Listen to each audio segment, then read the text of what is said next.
is reported in the statement of comprehensive income, may be different from the amount of income tax required to be paid to the DIR. Why? Because, di ba, ang sa accounting or sa pre-tax financial income, it is based or computed using the IFRS, while taxable profit is computed using the tax laws. So, kung paano na siya, ang accounting profit is equivalent to. So, ano sa daw na future taxable amount, kung sa na future deductible amount. If the accounting income is greater than the tax income, so may idea, future taxable amount. Ano ba?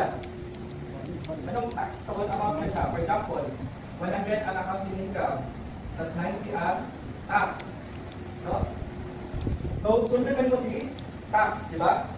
Di ba? Sundan mo si tax, 90 siya, 100 yung accounting. So, dapat, nakay liability pa. Ano ba? Ano ba? Kasi nasuya nilang diba? Si tax, di ba? Nasuya si tax. Ano ba? 100 ang income yung accounting. Si tax, 90. Nasuya si tax. So, dapat taxa din na siya. Nasuya si tax. Nag-gets ninyo? Wala yung kasagutan na po kasi financial income is greater than the taxable income. So, taxable temporary differential. Tanaw dyan ninyo, dapat masunod si tax. Kaya kami sa pagbasa kayo. Hindi siya memorize yung pwede lang. Kapalo ko sa concept. Mas dali yung income. For example,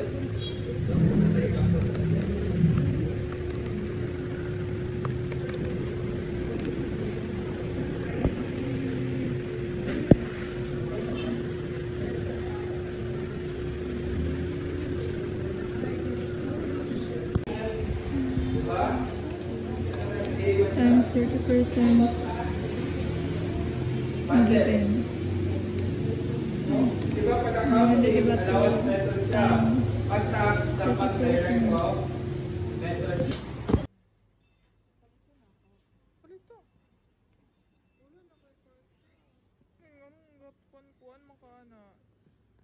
Palit, hindi ka.